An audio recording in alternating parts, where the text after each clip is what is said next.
Hello and welcome, Joshua. Hello and welcome, Tanner. Hello and welcome to Bug Catchers 2 Experience Share. It's a Pokemon podcast wherein I play through all of the Pokemon games, gym by gym, week by week, with my co-host, Pararash. Like Paris? Yeah. I didn't see one of those. You saw one of those this week? Oh yeah, baby. Oh. In Union Cave, I think. Would have loved one of those. And I, of course, am Goldeen Ring, aka Goldeen. Tanner Green Ring. Hello. Should we start with an uncomfortable truth, an inconvenient truth? Yeah. We are weak. Yeah. We are sad. Beta. Cucks. I was going to say simps. You and I were... Simps are the new thing. That's right. Simps is the new thing. But you and I were pretty much headed in the same direction on that one. We're globalists. Yeah. It was too hard for us to do the fourth core rule. Or maybe it was a bonus rule. I don't remember. It's a bonus rule. It's the one that said that we can only level our Pokemon to the highest level Pokemon on the next gym leader's team. Can I say that after we had already decided to abolish abolish the fourth rule, I actually did end up doing this without having to go above it. Like, my Pokemon did eventually go above it, but in the final battle. Yeah. So it was preemptive to me, but I do think longer term, we have to abolish abolish the fourth bonus rule. And we got a lot of comments from bug catchers as well who are fearful of this. It was sucked. It was not a fun We've rule. already got some rough rules in this, and we made a mistake. Everybody does. Yeah, we're simps. That's what simps do. Simps especially make a lot of mistakes. Yeah. So we're not going to be abiding by a level cap at all, I guess, this season. No, not at all. Not even when we're battling. No, and the battles are completely unhinged. If we get a coin flip, we're going to do it, and we don't have any idea what level anybody's Pokemon are. That includes when we have guests on. Right. Which we were supposed to do tonight, but we didn't. Oh, yeah, that's the other announcement. You may have heard last week that we were going to have Ahmed Ali Akbar on, who is a friend of mine and a fellow podcaster. Yeah. And he got too busy with work and had to bail. So we'll have him on in the near future, either for a later gym in this game or one of the future gens. So look forward to that. He's very fun and funny, and you should go check out his mostly defunct now, but he still kind of hops in and gets stuff done every now and then, podcast called See Something, Say Something. Yes.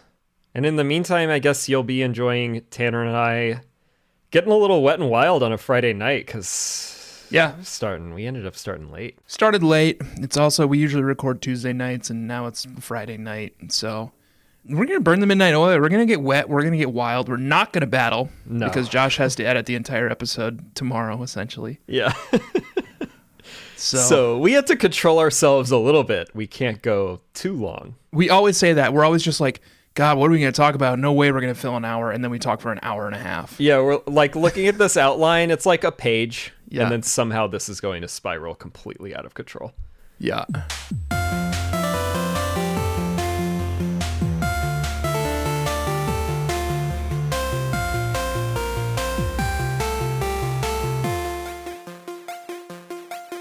Last week, we ended our journey in Violet City. That's it.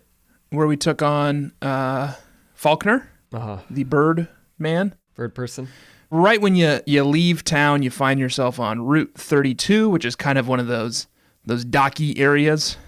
There's a little bit of grass. There's a little bit of docks. Yeah, it's the one that we also skipped ahead a little and we ducked in there to pick up our Mareeps. Yeah. But that was the part of Route 32 that was right outside of Violet City. It stretches down for quite a ways. It's a pretty long southerly route. So yeah, there's a lot to do here. There's a lot of people to meet. There's a lot of people who want to give you their numbers.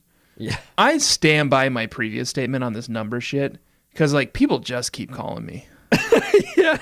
And I just am not interested. And most of them aren't even calling me to like challenge me. They're just like, hey, I saw a Rattata on Route 12. Come check it out. And it's like, no. Yeah, this one, I think it's a Fisherman, Wade, has been calling me and calling me just constantly. And he is trying to drag me back out to Route 31 to go, like, look at some fucking, like, Magikarp or something. Maybe it's a special Magikarp. I don't think so. He's not going to give it to me, but he won't drop it. He's like, where are you, man? I've been waiting out here for like 2 weeks.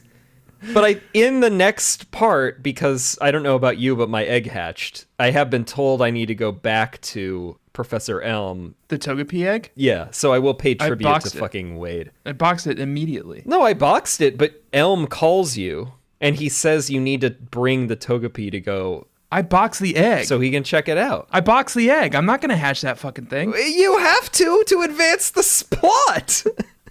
Well, not yet.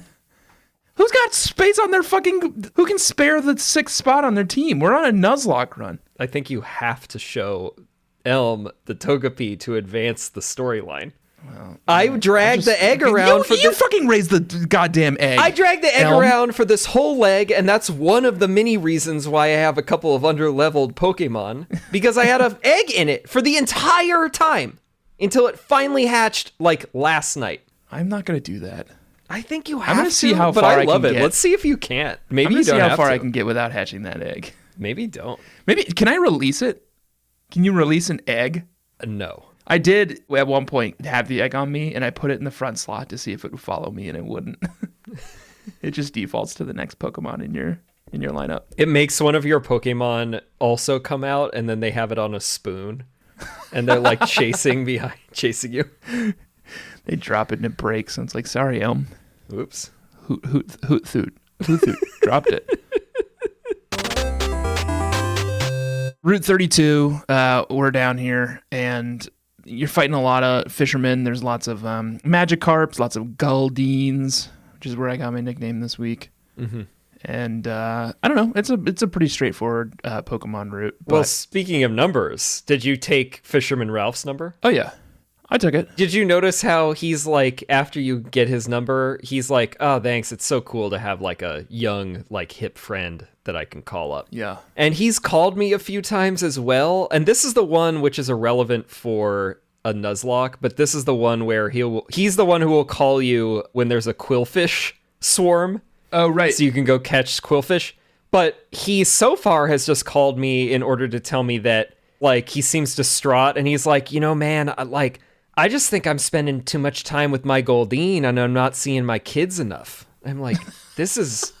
You have kids? Your problem. Go home. And why are you spending more time talking to me, a random child, rather than your own children? Your own kids. Call your kids. Jesus. Fisherman Ralph's a disaster. I hate that my mind goes here, but the design of Goldeen... No. She's got sort of like bedroom eyes a little bit. Do you know what I mean? Well, yeah, and the frills. And like the lips. She's kind of lusty. I can see it. And I worry that like what he means is that he's like porking this fish. You don't want to know what he does with that horn. I think it's more about the horn. Yeah. Yeah, that makes sense. Well, you know what? Live your life, guy. This did remind me, though. I think we established in the original Nuzlocke run, you get to fish on every route as well, or you have to choose whether or not you're going to go into the grass. That's right.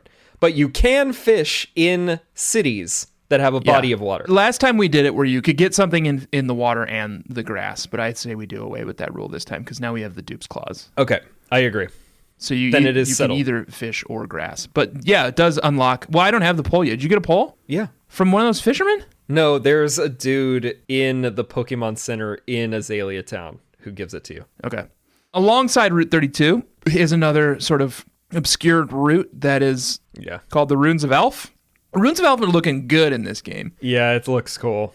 There's a lot more of them. They feel like ruins. Like there's like overgrown rocks types everywhere. Of debris. Yeah. Vines. And the puzzles have gotten a little more complicated too because now the tiles don't just move, you can rotate them. Right. So it's a little bit trickier, although it still was not very hard to get the Kabuto. Yeah, and it's still meaningless. Yeah. It opens up a hole in the floor and you fall down and there's nothing to do except encounter wild Unons.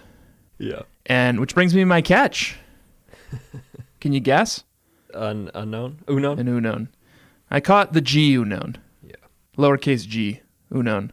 Which actually reminds me of another segment I want to talk about. It's called Tanner's You Make Me Barf Pokemon of the Week, and it's it's the lowercase g Unown. You're never going to let them get away with it, will you? No. Anytime an Unown is featured, it is getting barfed on.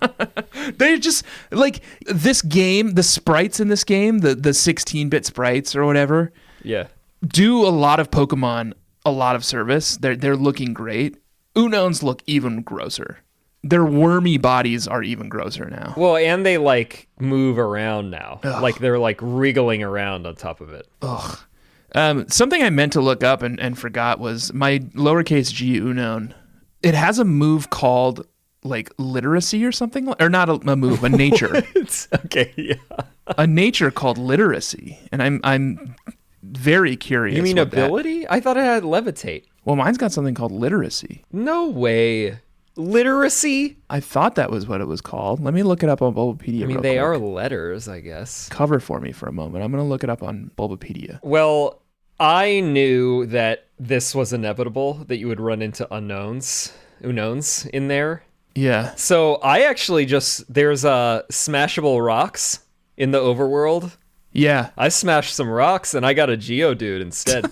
I already had a Geodude. Well, I didn't, and I was like, Geodude, that helps me out, theoretically. Yeah. Jeff or Geoff Johns, you tell me. Jeff Johns.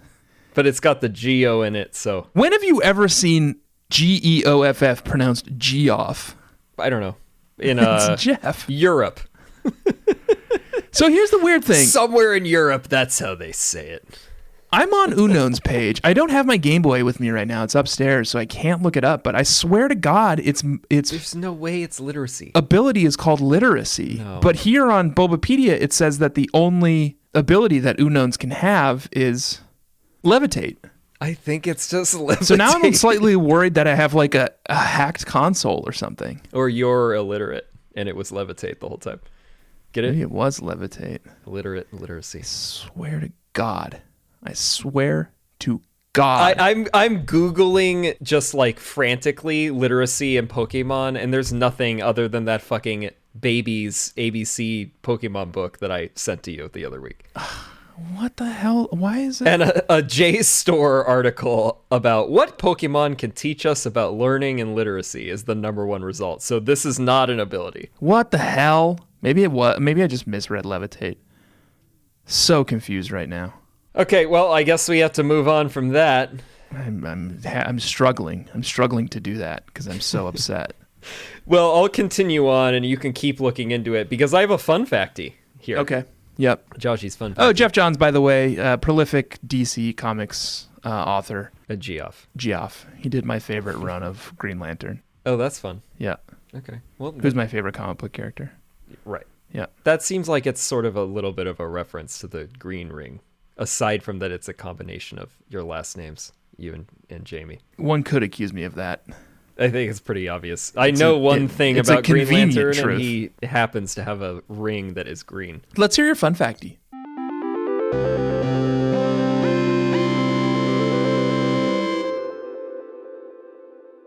Couple of things. One thing was brought up on the subreddit, reddit.com/r/bugcatchers, by user myfandom Okay. who had a post It's like defending the Unown. It's like a shadow account or something. Like you're ashamed to show off your fandom for our podcast. Apparently, because their fandom is about Unown, because their thing was commenting about how the Unown are actually an important part of the lore. Of Pokemon? Because they don't explore it. Right, so they don't in the game at all. Okay. And I did sink some time into this, which is one of the reasons I was late tonight. There is not actually anything that like really concretely confirms this theory.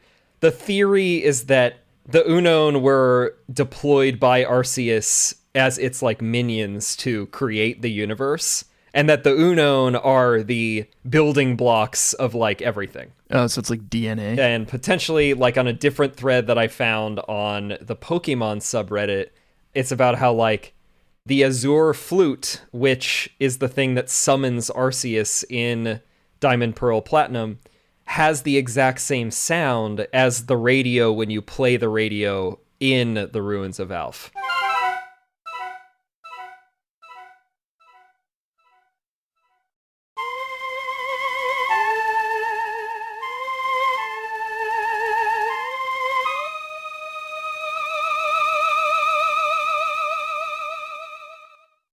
So there's like an Arceus Unown like cosmic connection. Okay. We saw the Unown bend time and dimensions in the third Pokemon movie as well, you know? Did I watch that one? I think No. that's the one you watched. No? No, I watched the second one. You and Oh, right, Jack because we watched that one went, together. we went in the wrong order. Yeah. Yeah, so in that one, the Unown can like open up dimensions and portals and shit. Wow, what an OP Pokemon in the anime and like completely useless in this game. Like at least the Ruins of Alph now like look cool and it feels robust, and there are still areas that we will be able to check out later once we have Surf. But why don't they put any of it in the game? Yeah.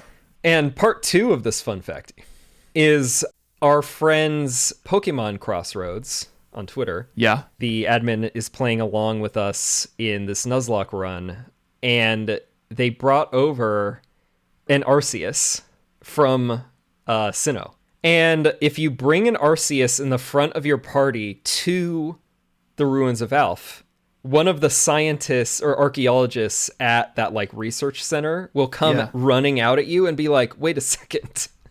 Is that Arceus? Like the creator of, you know, the heavens and the earth and everything? And you're like, yeah.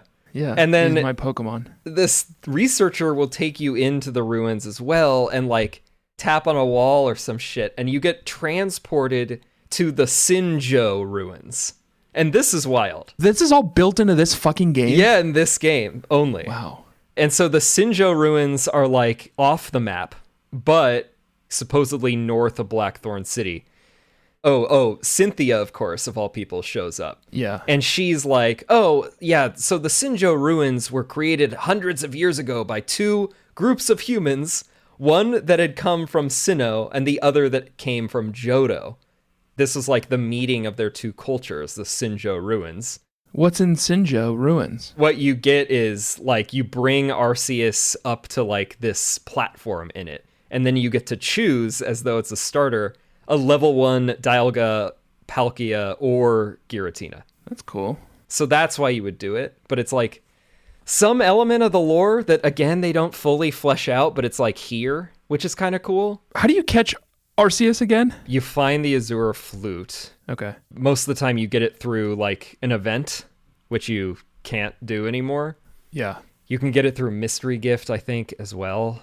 But you play it, and then it will like summon you to the Hall of Origin, and then that's where Arceus lives. It says here on the Bulbapedia page for Azure Flute that it's one of 4 event-exclusive key items, and it's the only one to not be distributed. Well, Or for the Arceus event, Mystery Gift must be used to receive a Wonder Card with the Azure Flute. So I assume a pretty slim chance of getting it through Mystery Gift. real slim. Yeah. Anyway, that's a double fun facty. Onion Cave is next on our journey. It's at the bottom of Route 32. It's a pretty brief little cave. What? I was like, are you saying Ruins of Alph is the Unknown Cave, but you're saying like onion, so you mean union? No, we say unknown, so I say union. Union. Union. Okay. Unknown. Union. Yeah. Yeah, that tracks. Definitely. Pretty brief at this point. I know that Unyan opens up a little bit more later, and we have the chance to catch that sneaky little Lapras down in the basement. Yeah, that was fucking crucial to my game previously. Yeah, but for this little leg of the journey, I just caught a Zubat. Oh, guess what? What? I have a surprise for you. What? I caught a Zubat. It's mostly Zubats here. I was disappointed to find basically immediately after that this thing is crawling with sand shrews, which would have been fun to have. In your game. Oh, what do you have? It's one of the stupid ones where it's like, I don't have anything. Oh, okay. Like, I have a better chance of catching a Zubat. Oh, then I need to send you some literature here. And you've got the chance to catch Sandshrews. That sounds right. We're not always going to have something in the same area. But disappointed because having a ground type would be fun. And I had that Sandslash that died too early, Furio, RIP, in our previous Nuzlocke. But Sandshrew is Joshy Sweetie. Here's what it is. We both have a 10% chance to catch Rattatas. I also have, on top of that, a 40% chance to catch Rattatas, where you have a 30% chance to catch Sandshrews. So fucking aggravating. I didn't anyway. Technically, your odds of catching a Zubat were lower than catching a Sandshrew. Yeah, it was a Zubat, and then I saw like 4 Sandshrews in a row. Yeah. And it was infuriating. That's too bad. Did you hear me, though? Sandshrew. No, what'd you say? Sandshrew is Joshy Sweetie. Yeah, okay.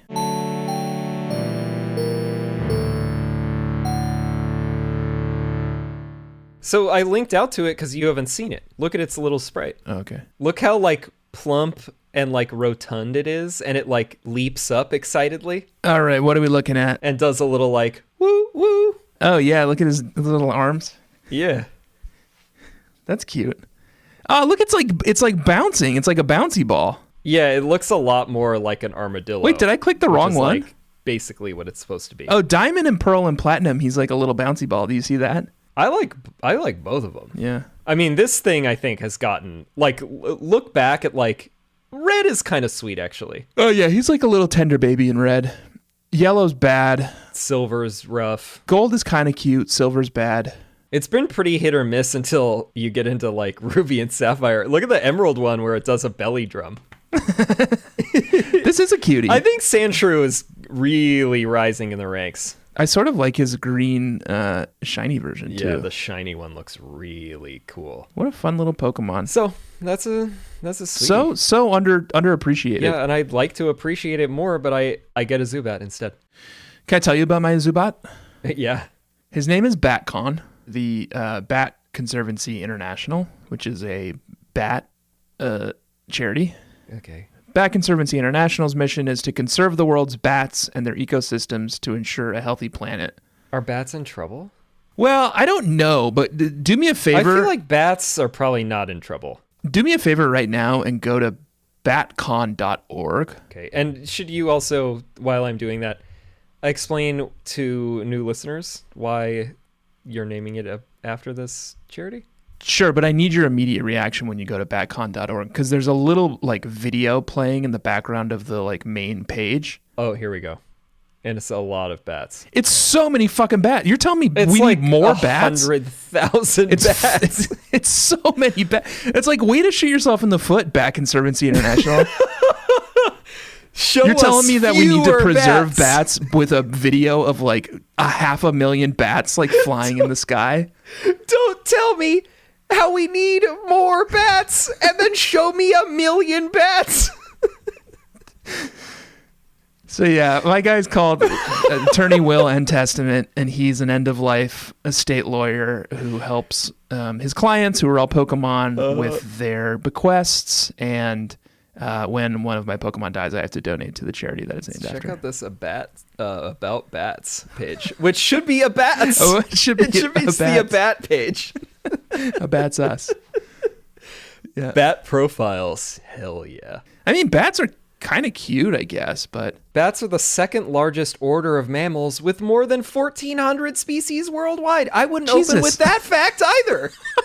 Bury that in the fine print. You guys need some like new marketing help. I like this one called Alan's Big-Eared Bat, just straight up.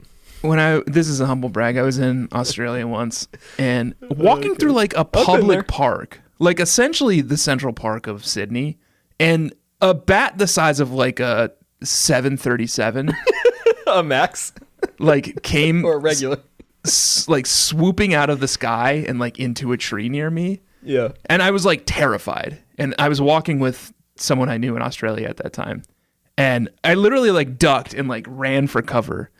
And he was like, "What you doing, mate?" And I was like, "Well, did you see the size of that bat?" And he's like, "Yeah, they're like squirrels around here. They're called flying foxes." And it's like, you guys just accept that? You're okay with that? You're okay with bats the size of foxes just like casually swooping around? I mean, think about what they're like dealing with down there already, though. I know. They're like they're a tough breed down there. That also reminds me of the time that I went to Australia, Helpelbrecht. Yeah. I was 17, and it was like this chartered thing that my grandparents paid for. Thank you, grandparents. I'm sure you listen to this show. You would have disowned me if you didn't. Thank you, Nana. Thank you, Pop Pop. And speaking of things that like attack you from trees, we went to this place, Mungali Falls, which is like a big like wilderness reserve. Yeah. And the guide who's taking us around, a bunch of like idiot high schoolers, Americans on top of it. And he's like, oh, it's dark out. You have to watch out for the drop bears. Drop bears, yeah. That's oh, like you got Australia's conned with the favorite drop joke. bear? Yeah. They love to dupe us stupid Americans. Yeah. I mean, we believed it, at least for a bit. It's pretty fucking believable. Look at the size of this goddamn bat that's flying around everywhere. Well, they got all these, they got like 12-foot long earthworms. They got koalas who all have gonorrhea. Also, they smell really bad. Yeah. You touch a koala once and you've got gonorrhea. I did touch one. Well, enjoy your gonorrhea. It was a rough, 'cause they've all rough got it. time for me and my family. So anyway, I caught a Zubat. Yeah. I caught a Zubat, and apparently we're trying to save the bats now, but I don't know if it's actually all that necessary. I caught one, and I named it Vampire Weekend. Oh, I love Vampire Weekend. They're one of my favorite bands, too, so that's fine. One of my favorite bands, yeah. Yeah. Yeah, I love them. What's not to like? Route 33. Not much happened here, but tell me who you caught. After this break. Okay. Josh, we're back. Welcome back, bug catchers. Hello. Route 33. What did you catch? I caught a Ekans. It's a snake. That's pretty fun. Yeah, I don't think Ekans... Under the circumstances. I don't think Ekans and Arbok are meant to be particularly good Pokemon. No. But it's kind of fun. It's kind of spicy. I've never really run them before. I think they look cool, too. Yeah. I mean, Arbok is just straight up a fucking cobra, obviously, because Right. its name is that. Yeah, I'm into it. I think I don't know if I'll stick with it for the long haul, but I'm at least into it right now. Like, the stats are, middling. Yeah, it's probably not the worst Pokemon, but I don't think like they use it in competitive play much. No way. But in Gen 2, it was bad because it had like no good moves. But I bet by now we're in Gen 4. It's probably got semi-interesting like move pool at this point. Yeah, I hope so. Try it out. I'm gonna run it. Run it until it dies, My- because it will. So this is a little bit matchup mayhem. Yeah.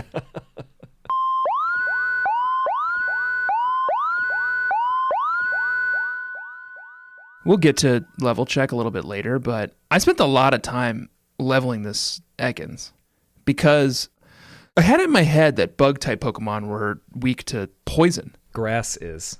Oh, well, I spent a long time leveling Ekans, and he didn't do a lot of damage to any of Bugsy's bug-type Pokemon, so... Well, bugs like poison. Think of all the venomous ones. That's... Okay, and bugs like poison. I didn't know that. Think about it. I'm not really like a bug guy. You're kind of a bug guy? I mean, basically every bug, especially in these early gens, is bug and poison. Yeah. They're like friendly types. The house I live in up here in Connecticut is pretty old.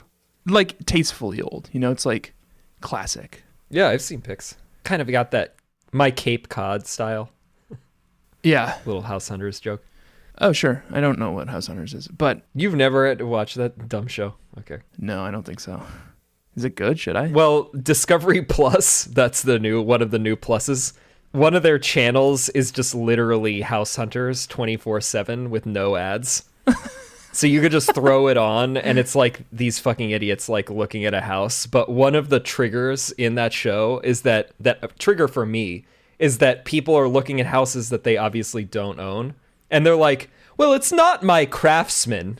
Mm-hmm. It's not my Cape Cod. It's not my Victorian style. And it's like, well, it's not yours at all because it's someone else's house. You live in like an apartment somewhere. Right. Because you're like house hunting. The entitlement. I just can't. I'll quickly say this.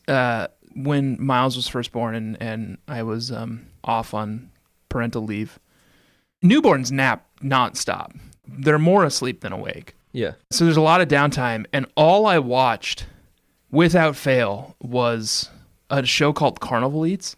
Carnival Eats? Yeah, where the I don't know that one. The host of the Canadian version of The Bachelorette would go to various carnivals across the US and Canada and eat their disgusting food. That's dark. And I had it on 24/7. It always seemed to be on like some deep cable channel. Right. And I just kept it on all the time because it was just like, it was easy. It was easy to ignore. that was sleep deprived. I feel like that's even darker. Than house hunters. Yeah. It feels like it, doesn't it? It's hard to say, though. Get back to my my story here. Your original anecdote, yeah. The house is a little drafty. We don't see the holes, but there are holes, and they're letting bugs in. Oh, God. And what bug types? The entire second floor here has essentially just been taken over by stink bugs and ants. So you get for moving to the country. I know. We have a little contraption where you can humanely capture them and put them outside, but it's got a built-in magnifying glass too. So every time I catch a bug, I show it to Miles, and he says, "Buggy, Buggy." No, it's Bugsy. Bugsy. So I think this kid's grown up to be a bug type trainer. Hell yeah. A bug catcher.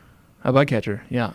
The next generation is when I think bugs get very interesting. They're still so weak, right? Yeah, but they get into a point where they become a little bit more of like actual glass cannons. Okay. You start getting type combos like bug fire. We were talking about bug water is happening. Bug electric, where they can actually do some real fucking damage with that other combo. Because we're used to just bug poison, which is like the most bullshit combination. Yeah. Because poison sucks on its own also. Right. I mean, let's cut the shit. Poison's crap. Well, you're the one trying to convince me to keep Ekans, who's a poison type. Oh, yeah. Well, I think it's still interesting. Doesn't sound like you think that. Well, the problem with poison in these early gens, which this technically is just that psychic is so powerful. Yeah. And poison has 0 effect on steel, which I assume we'll encounter in this game. Yeah. So, I don't know. We'll give Ekans a fair shot. Yeah. Who'd you catch here? Route 33. Hoppip. Oh, a Hoppip. Was there Hoppips last time we played through here? Yeah. My Gen 2 experience was so limited because I was playing Fielstan at that time and could only catch Pokemon that you like, which is so few Pokemon. Yeah, well, Hoppip would be on the list now because when I had to run it, I was forced to run it in what, Coliseum, I think, maybe Gale of Darkness, and now I get it. Oh yeah. And the Hoppip is Jim Hopper. That's cute. From Stranger Things. A show I love. Me too. A character I love. I think he's probably my favorite character in that show as well. Yeah. But I boxed it because it's a backup if, heaven forbid, Rosencrantz is dead. What's that evolution line look like? Who's he turned into? Jumpluff? Skiploom and then Jumpluff is the last one, yeah. That's like... Dandelion, cotton ball thing. It's not bad. That's not bad. There are worse grass-type Pokemon. It was good. I had to hack together a moveset to work. Like, I would rather have Meganium, but... I gotta have a backup grass type. Yeah. Azalea Town, finally the main attraction of this leg of the journey. Mm-hmm. Before you can get very far, some creep stops you, and he's like, "Hey, you want to buy some Slowpoke Tails?" Yeah. It'll cost you 1,000,000 Poke credits. And Stanner was like, "What do I have to do to get one of those? I heard they kind of fuck you up." Like, Stanner's trying to, live the wild lifestyle. Yeah. They do a lot of things kind of all at once. It'll fuck you up, but it'll make you rock hard, too. So right. It's a bit of an aphrodisiac. It's a bit of a psychedelic. It's sort of like... You kind of have to just ride the wave. Yeah, it's sort of like using Ancient Power, and you get that buff where it just boosts all of your stats. Slowpoke Tails boosts all of your bodily functions. Yeah. Yeah, for better or for worse. You'll pee like... You never peed before, right? It's a wild ride that you kind of have to just experience. It seems like one of those drugs that like one of those synthetic drugs that someone's discovered and like the FDA just hasn't gotten around to like scheduling yet. Yeah. So like it's still technically legal, even though it's like one of the most intense psychedelic drugs available. Right. But you're like totally within the law to take it. That's what it's like to take a Slowpoke Tail. FDA doesn't know what to do. So you get past this guy, you go into town, and there's sights, there's sounds, there's things to experience, but the real draw is Kurt's place. Yeah. The Apricorn Man. Crucial in this game. He'll turn any Apricorn you want into a ball. But first, he won't do it. He won't do it. He's upset. He's upset about this, like, seedy underbelly that's arrived in Azalea Town. And so is everyone in town. You go around talking to people, and they're all just like, I can't believe all the Slowpokes are, like, being killed by Team Rocket. The streets are just full of urine. It's like Yeah, it's really gone down. no one can control anything that's coming out of their bodies, to be frank. Yeah. Everyone's rock hard. Everyone's hopped up. Oh my god. So they really need someone to do something about this Slowpoke Tail problem. Yeah. Kurt storms off towards the Slowpoke Well, which you passed on your way in, but some Team Rocket grunt was like, "You can't come in, boy." Right. But Kurt storms out there, and if you follow him, you'll notice that he's knocked over the Team Rocket grunt in the front, so now you can get down. Yeah. I will say this, the new 3D graphics, you use little ramps to get down to the well, and it took me longer than I care to admit to figure out The order of ramps. that it was ramps. I was just like, how do I get down here? And then I was like, oh, it's a ramp. Slamming the DS. It's literally the simple machine in the world, and I just could not figure it out. And then the little like title card for Slowpoke Well. Let's talk about that. Ooh, what a nice title card, wasn't it? God. Every now and then in the last couple gens, they've given us these little splash screens when you go into certain areas. Yeah. It's just kind of this graphic, it's like, hey, you're headed into Unyon Cave, Right. This one is totally unique. It's so serene. It's like a ladder leading to the bottom of the well, but then when you look out into the distance in the water in the corner, it's a little sweetie Slowpoke. Like lounging. I genuinely would buy this as art and hang it on my wall if someone made it into like a painting, a fresco. I would too. It's so nice. It's so lovely. It's evocative. But yeah. It makes you think. You go down. Kurt is at the bottom of the ladder. Kurt is very recognizably an old man in this game. Yeah. In a way that he wasn't in Gen 2. He's got like gray hair. He seems like an old man. So the story of him slipping down the ladder and hurting his butt makes more sense this time around. He's immobilized. He can't move. You must soldier on without him and push into the Slowpoke Well and save the Slowpokes. So you do that. You push in. It's full of Team Rocket grunts. They all have typical Team Rocket grunt Pokemon on them. They got the Zubats, the Rattatas, the Zubats, and the Ekans. Yeah. And could I trigger a segment here? Sure. It's kill count. Kill count. Oh, Jesus, Josh. This one really sucks because I texted Tanner about this. He had just told me about a Pokemon that we'll get to of his that died. Okay, that's spoiler. Okay, I will cut that. No, it's fine. Tanner and I were texting, and I sent him a text that was like, "You won't believe this," and it's Guildenstern, the Hoothoot, with 1 hit point. He had just weathered it. Yeah, you were battling some and Team Ekans Rocket from grunt, this Team Rocket Grunt. Yeah. So this Team Rocket Grunt has an Ekans, and the Ekans had been rapping my Hoothoot. Rapping? Like rap, Like where it traps you, the music form? and it does. The Ekans, yeah, the Ekans is rapping. So the Ekans had been using rap, and rap sucks, but 2 of Hoothoot's pecs missed in a row. Okay. So I'm just taking damage. And then it threw in a fucking like poison sting. Like things were starting to get a little troubling. Okay. And as I texted you, I took a photo and I was like, Hoothoot survived with 1 hit point. And then Right. the next turn, I used a potion to save it.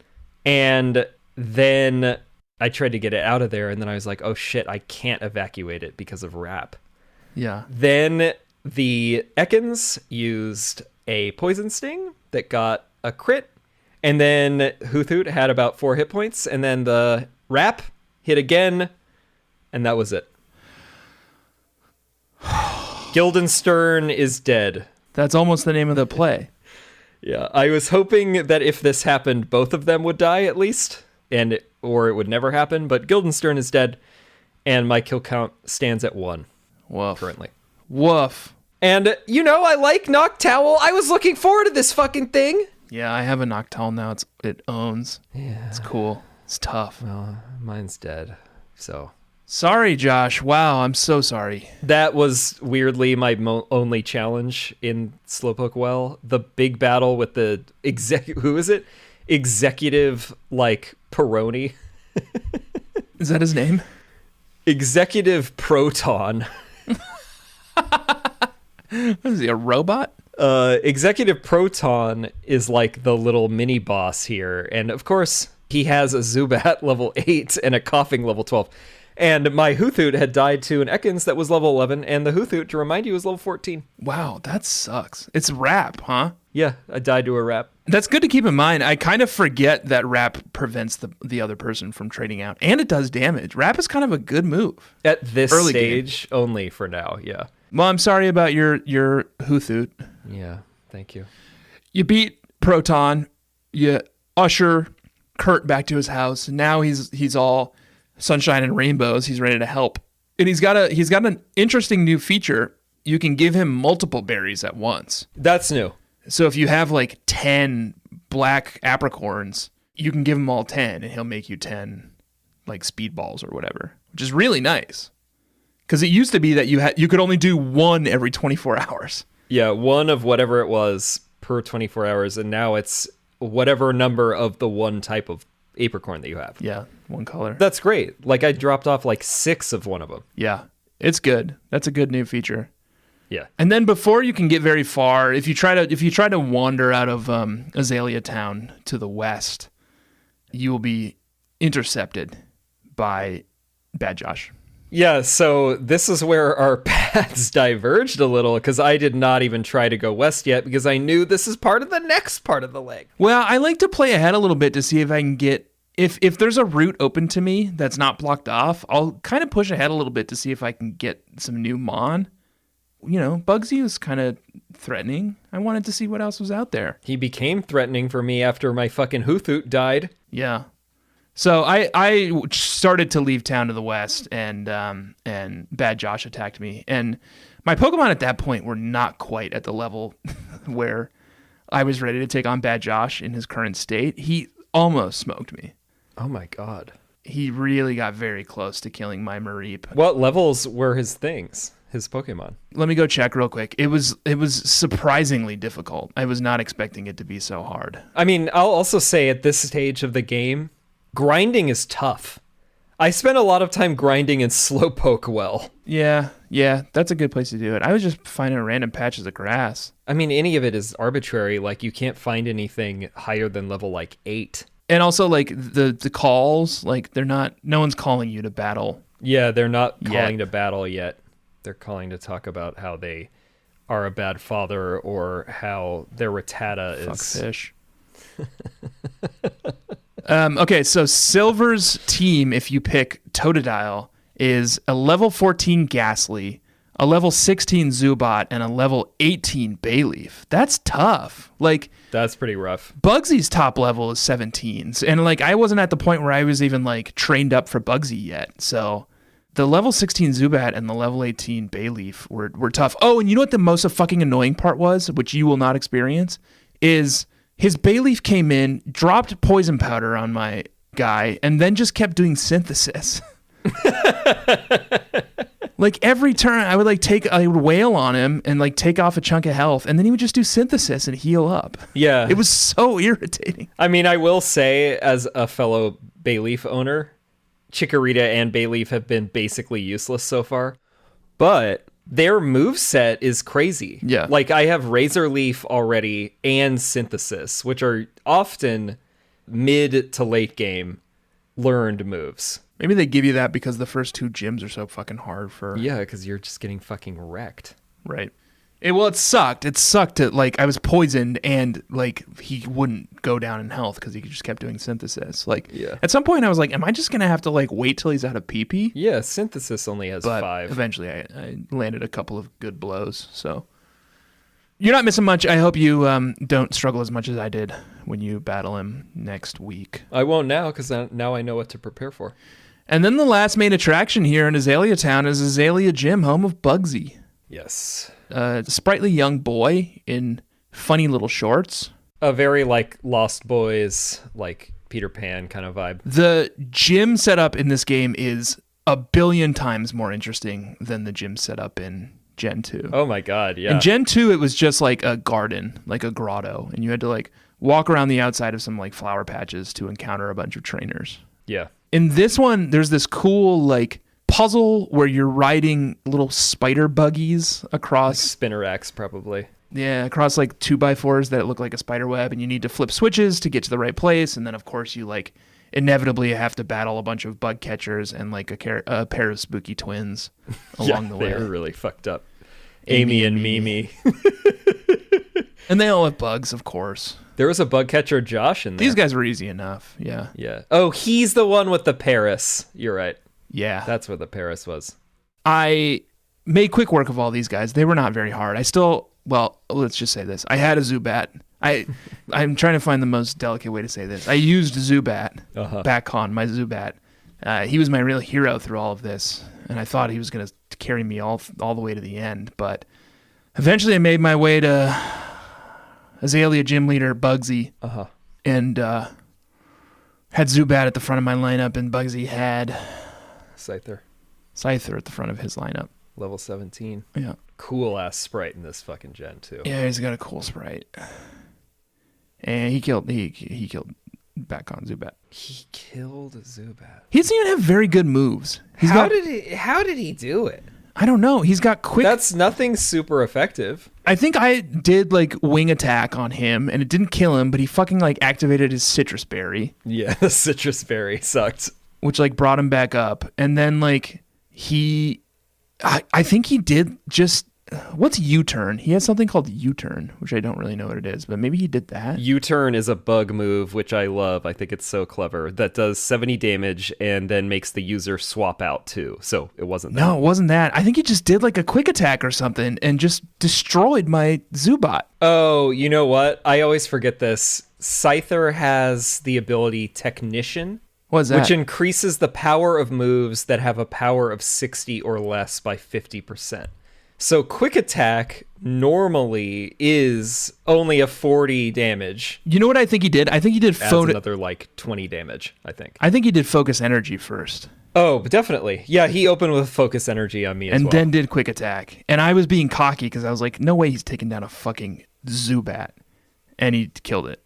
Yeah. And I sent a screenshot to Josh where I donated $10 to batcon.org, which now that I've explored the batcon.org website a little bit, feels like a waste of fucking cash to me. Bats seem like they're doing great. Yeah. But very good of you helping out those bats. They're probably just going to spend it on drugs. Luckily, I had Hoothoot waiting in the wings. Yeah. Who's now a Noctowl. He got up to level 20 during these battles. Jesus. And evolved, so... I wish mine did.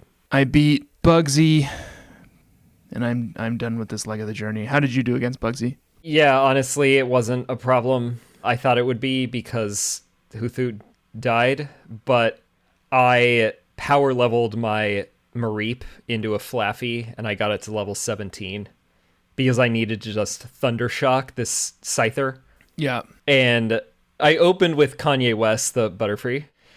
Butterfree put the Scyther to sleep, and then I swapped in Flaffy, Fred Van Vliet, and Flaffy just dumped some Thundershocks on it, and I just killed it. Suspended. Yeah, that's it. Fred Van Vliet got us suspended for a game. This week? Yeah. Oh, I'm sorry. OG Ananobi kind of got into a little bit of a tussle on the court, and Raptors cleared the bench. Fred Van Vliet went out there and started causing a little bit of a ruckus. Suspended. Well, that's sort of like how Fred Van Vliet, the Flaffy, also caused a bit of a ruckus in Bugsy's gym. Yeah. And then, I mean, his other two Pokemon are a Metapod and a Kakuna. So that's like a fucking joke. They're jokes, but they do know some offensive moves. Metapod knows Tackle, and then Kakuna knows Poison Sting. Right. They're both level 15. Which is kind of surprising. Yeah, they are not doing the hardened bullshit. Right. But that was not a problem. I crushed them. Yeah, we got through it. This fucking Gym 2. We're not going to lose on Gym 2. One of your Pokemon I did lost a die Pokemon, in it, yes. But I did lose a Pokemon, yes. Yeah. Let's do level check. All right, a level check.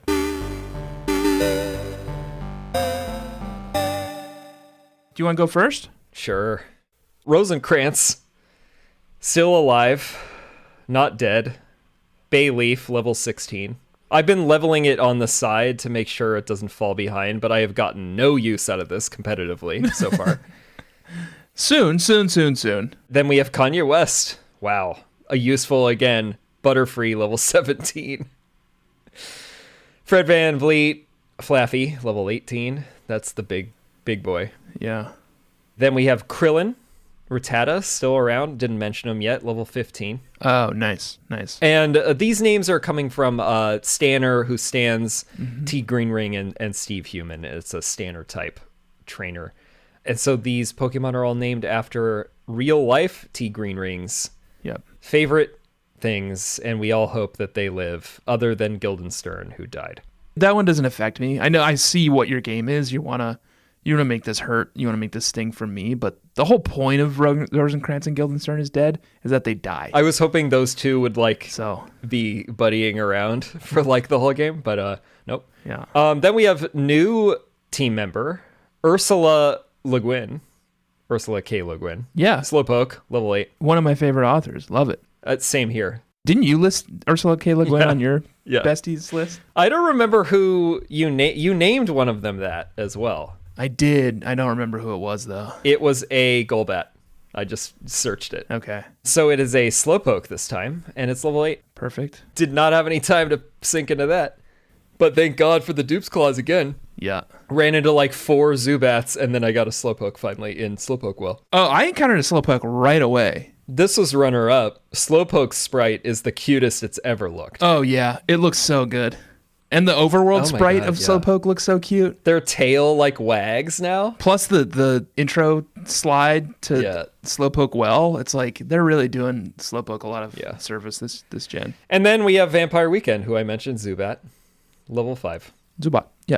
What do you got? Owl Trust, Noctowl, level 20. Not getting their money yet. No. Hopefully they don't ever, because I'm kind of digging the Noctowl. Yeah, Noctowl's really fun. I guess I have plenty of opportunities to get a Hoothoot again. Yeah, that's what I said to you the other night when you texted me. Yeah. Fleecehaven, Flaffy, level 17. Everglade Fun, Totodile, level 17. When does that thing evolve? That's pretty surprising. We got to be close. Did you accidentally just slam B? No, level 18. Okay, yeah. I got lucky. I mean, they give me the benefit of fucking Bayleaf evolving at level 16 because you're dealing with some rough shit. Yeah. Then we get into the new Mon, Asp, Ekans. Okay. Level 20. Asp is named after the Advocates for Snake Preservation, www.snakes.ngo. Here's their mission statement. Negative attitudes towards snakes may be the biggest barrier to their conservation because it often impedes efforts to address other threats.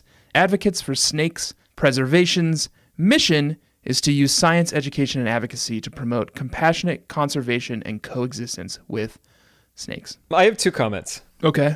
Clever name. Yeah. Because asp is a name of a type of a snake. It's a kind of snake. Second, I think snakes are cool. And I don't have a problem with snakes. I think they're cool too. I like them. I wanted one growing up, but my parents wouldn't let me because they didn't want to deal with feeding it mice and stuff. Rats. But I found one called a Russian legless lizard, which is just a snake. Okay. And it eats crickets. Yeah. And then they were like, okay, we'll cut to the chase. We don't like snakes. And I was like, but also I think I also don't want crickets in my house. Yeah, that's a good point. I think they were probably also, in retrospect and respete to my parents, protecting me from becoming a reptile guy, snake guy. Yeah, you're walking around the streets of New York in a top hat with a snake wrapped around you, and people cane. are taking pictures of you, and you're like, oh, yeah. $5. That fucking cat head guy sucks. He's you'll all see him on the internet and you're like, oh, New York is so quirky. There's a guy with a cat on his head.